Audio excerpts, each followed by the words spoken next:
The most important financial metrics marketers need to track. Number one is CPL. CPL seems simple. Of course I know my CPL. Usually the L has a different definition to a lot of different people. And that L for me is an actual net new patient lead. And you would be surprised how difficult it is to get clients and provider groups to actually understand that. That takes more sophisticated tracking. You have to be able to rule out what are the returning patients just calling in. No, your call tracking that just measures call times is not an indicator. Someone that stays on the phone 60 seconds doesn't mean that's a net new patient appointment. You really do need great lead tracking, and some of these phone tracking things will track through AI semantics to make sure they're tagging it correctly as a net new patient lead. All kinds of fun stuff, whether it's online booking, lead form calls. You need to know your CPL. It doesn't get much more complicated, but it's not easy to get to that number. Your CPL. Your CFO wants you to know your CPL.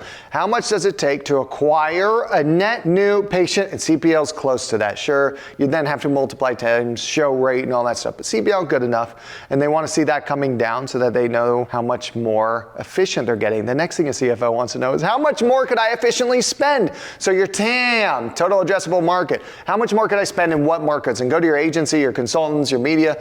We have a modeling division that does this all day. 5 people that do this all day. Hey, listen, client, your paid media is getting more efficient. We're dropping the CPL, and you could spend this much more and this much more in this market before you're hitting diminishing returns. And even when you do, still pretty efficient. And these are the channels we'd layer on to maintain efficiency, and this is what we recommend. So modeling out how much more you could spend in what markets and generate what patient volume is really critical. It starts with understanding your CPL really well. The final metric that I love our marketers knowing is lifetime value. I ask it always on our first discovery call. Do you know your LTV? Why? If you know your LTV and how well you guys are doing at reactivating and returning patients, making sure they follow their plan of care, and you get an LTV number, if your LTV is really good and you guys are great at patient retention, it actually means you can spend more on your first net new patient encounter through advertising and start crowding out the market. I love when our groups can start crowding out the market because you can pay more on your initial cost per lead. You can get more of the total addressable impression share. I love that, and you'll pay a little bit more, yes, to dominate the space, but you start really crowding out other groups, and then they can't keep their providers, and the quality of care starts diminishing. Not great for the population,